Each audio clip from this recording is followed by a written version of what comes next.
Is Daredevil a killer? It looks that way in Season 1, Episodes 9 and 10. But when Foggy confronts him, he says, "I'm not a murderer, Foggy." It's hard to tell if Matt really believes he's innocent or if he's lying to protect himself. But we dug deep into the law, psychology, and Daredevil's own Catholic beliefs for the answer. Plus, a tease from the Born Again trailer that this event might still be haunting Matt. Guys, let's dig into episode 10. When Foggy finds out Matt is Daredevil, he asks him if he killed those cops, if he's a killer, and Matt says no. Before I reveal how the courts would handle this situation, do you think that Matt believes what he's saying, or do you think that part of him is protecting himself so he can continue his mission? 100%. He believes it. Yeah. I think. He's being honest. He didn't kill those cops. He didn't blow up the buildings. He didn't do any of that stuff. So yeah, he's telling the truth. He didn't murder Nobu. Well, when he got to Nobu and he said he wanted to, but he didn't, Foggy said, "So you've never crossed that line?" And he says, "No." Yeah. He didn't murder him by any means, but he definitely contributed to his death. Well, I mean, do you call a soldier a murderer? No. I think, I kind of see it, even though he is going against the laws of, the United States or whatever. It's a very tough line to try to straddle, but I mean, I guess it's the same as saying, is Fisk a murderer? He doesn't actually do the killing. He has other people do it for him. Mm-hmm. Is he a murderer? He has intent, though. I think that's part of the qualifier here, because according to the law, first and second degree murder require intent. And Matt, we don't think he ever intended to kill Nobu. We think this was to protect his life. So a self-defense, environmental hazard, a result of the fight, but I don't think he went there to kill Nobu. He may have originally intended to kill Fisk. We don't. True. We don't know. Right. I mean, it was in self-defense. Yeah, so what this would probably qualify, though, is some type of manslaughter. They would consider what Daredevil was doing, like going in there to fight someone, as reckless behavior. So they may consider it voluntary manslaughter, where killing someone in the heat of the moment, it's not premeditated. That could be what would get him legally here. So I think he would at least be in some hot water with the law, maybe with Foggy, even though it's not murder. So that's the trick, though. When he says, "Foggy, I'm not a murderer," he's not saying he's not a killer. He has now killed, intentionally or not. But technically, like if we go into his faith, in the Bible, the 10 Commandments, a lot of the times you read them translated as, thou shalt not kill. That's actually a mistranslation. It's actually thou shalt not murder, and self-defense murders to protect a life. That was actually allowed in the Bible, and that's kind of where the Catholic Church stands, which is going to be Daredevil's faith here. So the Catechism is like their book of beliefs. So they say killing in self-defense is okay, but it requires that he only kill to protect his life, have no other way out. And a key factor here is cannot escape. And it seems he was pretty injured in that fight. I kind of think this qualifies as one of those situations. Well, you could also, and I've heard this term pop up recently, you could consider it mutual combat. Mm-hmm. I mean, neither of them did anything that could seriously harm anybody outside of that building. So he said, "I don't want to fight you." He said, "I'm going to fight." Daredevil's like, "Okay, I got to fight." They both went into it voluntarily. Mm-hmm. Neither of them tried to run. Neither of them said, no, I'm not going to do this at all. So a fist-to-fist fight that could end in death, that is considered mutual combat, he could get off without anything. Yeah.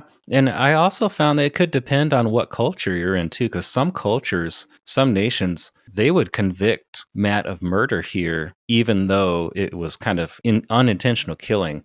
Like, that's enough. It doesn't matter. It's the result that matters in other countries, whereas here, it's the intent that matters. Well, from a psychological perspective, he's not twisting his faith to say that he's not a murderer, because by that he's not. But I think he's probably looking at it like, I came close to the line, but I didn't really want to kill Nobu. I had to.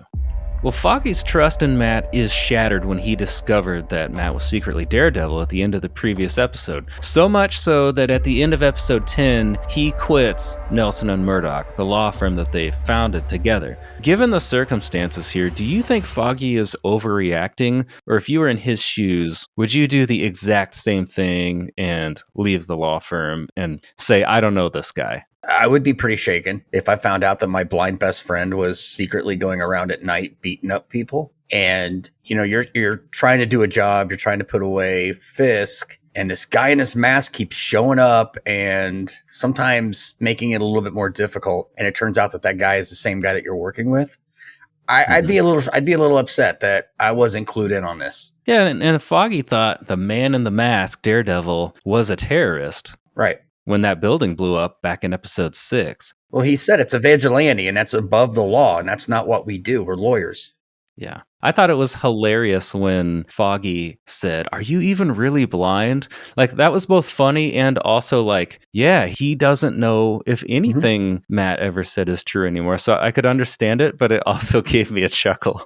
No, it was a good line the way he said it. He's got some good comedic timing. But I don't think he overreacted because he's one of the good lawyers. There are, I mean, and this is with any profession, but, you know, there's a lot of dirty lawyers out there. You know, you see it all the time on crime shows where the lawyer is giving up the guy who's the secret witness, and so the mob boss can, you know, there's all those stories, and you tend to get a lot more of those. You don't get the Rainmaker story very often, where you got that young lawyer who wants to do everything right and just straight as an arrow as much as possible. And I think that's what Foggy was, and I think that's what Matt is as well when he's not being Daredevil. He understands that he's got to play both sides. But yeah, Foggy is one of those straight down the middle lawyers. You know, he's young, he's motivated. And then all of a sudden it's like, well, my partner has committed X amount of felonies. He's killed a dude. You know, people think he's killed more. This is not straight and narrow. But at the same point, it's his best friend, you know, as they show him in the flashbacks and everything like that. And it's like, no, I don't think he's overreacting at all. He's just reacting to everything that's going in through him because he's split right down the middle, trying to figure out, how am I supposed to handle this? What am I supposed to do? Technically, I'm supposed to call the police right now and say, I have Daredevil. He is Matt Murdock. But he can't because Matt Murdock is also his best friend. So. And the other predicament he's in too is if, like he said, if Matt gets caught, Foggy goes down with him. So there's no way they're going to think that I had nothing to do with this, that I didn't know what was going on. So you put my career in jeopardy. You put Karen in jeopardy now. So yeah, I mean, I totally understand where he's coming from. I would probably act the same way. I don't know if I'd go as far as to immediately make that decision that I'm quitting everything, but I would definitely need a day or two to really process and digest everything that I just found out. Yeah. Yeah. To think that he might go away for Matt's crimes too, like now he's implicated. I mean, that would be fairly upsetting. But it was interesting and smart of the writers to go all the way back to the day that Matt and Foggy met and establish that there had been some things that Matt had to lie about, like on that first day at the foundation of their relationship. And so yeah, to Foggy, it's all built on sand now. And even, you know, Matt was kind of guarded from the beginning. He had to be, given what he wanted to do. Yeah, definitely. Fisk is actually going through a parallel conflict of his own. He is stuck between deciding if he is a savior figure of the city or an oppressor. And Gao tells him that he's going to have to choose. A man cannot be both. So I've got some notes from psychology on Fisk and what's going on here. But before I reveal them, what do you think Fisk's inner conflict is? Like, do you think he really wants to be the city's savior, or does he think that the city needs an oppressor to keep power and that's his goal? Or is he actually caught between the two here? He seems like it a little bit in this episode. I honestly believe that he thinks he's doing the right thing. I think he's completely misguided. I don't think that he wants to be the oppressor. I think he seriously wants to be the savior. And in his mind, he's doing everything the right way. He's the good guy. I think he's almost there. He knows that he's doing all these illegal things. He's a part of all these illegal things. Now, you can say drugs should be, shouldn't be legal, here and there, So if he was just a drug dealer, well, then yeah, I would say he's 100% thinking he's going the right way. But he's also trafficking people, things like that. And it's like, I can't think of any reason to even lean towards to say that is a positive thing. So he knows he's doing bad. So, it's the whole, break a few eggs to make an omelet type thing. Yeah. He's kind of looking at it the same way where it's like, well, we'll break a few rules, sell a few people, and that'll help me get to where I can help the city the way I feel it needs help, which he's a sociopath. So probably not the best. Yeah. I mean, he has the power. And that's the more power I have, the more I'll be able to get my things done. And so, yeah, definitely misguided. Do you think that Vanessa makes him more human or more dangerous? I don't want to say more dangerous. I think she brings out a little bit more, I guess, makes him more human. It gives him somebody to care about other than himself. Like he has a companion that he wants to do good for. But the guy's so far gone. I don't. He needs therapy, is what he needs. Not an art collector. But I think she makes him want to be better. Depending on what better is in his mind, right? Exactly. Yeah, depending on what better is in his mind. Yeah, because we see her do some good things, like in a previous episode. She helps him stop wearing his father's cufflinks, which I think is supposed to signify that he's trying to move on from that childhood trauma. He's getting some closure thanks to her. However, in psychology, there's something called the Macbeth effect.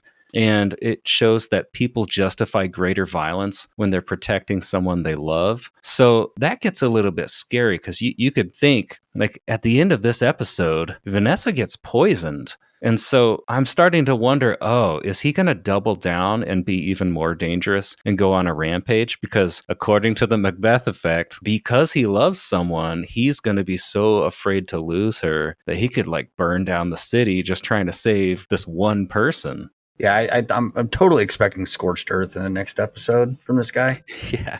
Yeah. So there is something called the dark triad in psychology too. It's like 3 traits that when combined just are absolutely dangerous, like the most dangerous people you could imagine. So the traits are, one is narcissism. It's grandiosity, entitlement, and the need for admiration. And it seems to me like Fisk needs Vanessa's admiration. I don't know why that is. I think he just wants admiration, period, because, going back when he was a kid, he was verbally abused by his dad until, he finally killed him. And then I don't know how a relationship between a mom and a son can go from there. You just got rid of the body. And now it's like, okay, now I'm raising a kid who has no issues killing people.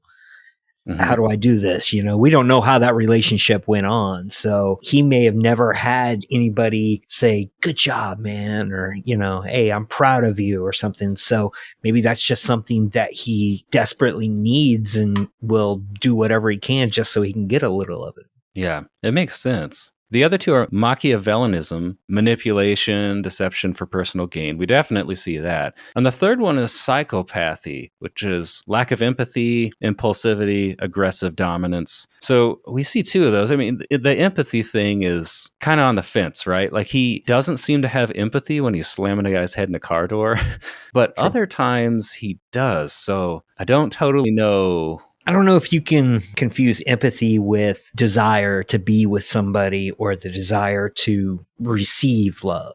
I don't know if he's empathetic towards, I forgot her name, his girlfriend. Vanessa, thank you. I don't think he's empathetic towards her. He loves her, but I don't know if true empathy is anywhere in him. There is a difference between empathy and sympathy, too. Sympathy is actually feeling sorry for somebody, right? For their situation, and empathy is the ability to share that person's feelings. So I don't know if he actually shares some of these feelings either. Yeah. Because I don't, it's just the kind of persona he has he doesn't share a lot of what he's feeling. So I don't know how much empathy he could have. He might have some sympathy for some people on an occasion. I'm sorry that they're in that situation, but I can't personally feel what they're feeling. You would think that empathy would prevent him from doing some of the terrible things that he does, right? Mm-hmm. There's something called cognitive dissonance, and it's like when you hold two conflicting beliefs. And I kind of think that's where he's at, and that's why he's so distracted. It's not just Vanessa, it's the fact that Vanessa has helped him to pitch himself as a savior figure to the city, but behind the curtain, he's this oppressor who oppresses and kills people to maintain power and gain power, right? Well, those are two complete opposites. And in public, he's one, in private, he's the other. And I think he knows when Gao says you can't be both. Like, I think he knows that, and he can't stand it, almost as in an identity crisis. So he's already primed for some kind of explosion because he's losing his allies. And at the end, when Vanessa gets poisoned, I'm waiting to see what is he going to do in the next episode. Yeah, you can almost, it's interesting because this is almost an origin story for Kingpin, even though it's the first season of Daredevil. You know, yeah, he's still wearing the hoodie over. He doesn't have his Daredevil mask, but he's been doing this for a while. Fisk kind of been doing it, but, you know, he's been that gangster leader that, like you said, shows sympathy every once in a while, has this love, this passion, and now that's gone. And like you said, a lot of his allies are gone. So, you know, it's been Fisk all the way up till here, and we may actually now get to see the Kingpin. Yeah. There's a potential Easter egg in the trailer for Daredevil Born Again when Matt says, "I quit being Daredevil because lines were crossed." Is this a hint back to the killing of Nobu? What do you guys think? Possibly. I mean, I haven't seen seasons 2 or 3 either, so I don't know what happened in there. But technically, we've got 2 more seasons of Daredevil and Defenders to watch. Where was the line crossed? It could have been Nobu, but it can't just be Nobu, I guess what I'm saying, because he keeps going for, 2 more seasons and a team up. So I can't think of, I mean, it's been a while since I've seen the other seasons, but I can't think of anything else like this in the other 2 seasons or in Defenders. Like this, Nobu's death stuck out in my head as, oh, that's the moment that, intentional or not, he killed someone. But I could easily see something have happened after season 3 in the 7 years, I believe, in between season 3 and Born Again. So I don't know. Put your guys' theories in the comments. I'm curious to see what you'll think. In this episode, Karen and Ben also tracked down Fisk's mom, who spilled the beans that her son had killed her first husband. So we're going to unpack that in the next episode. So hit subscribe. We'll see you then. Okay, sorry. Are you wearing a Mike Tyson shirt? Yeah. Is that the Mike Tyson code? Mm-hmm. Nice.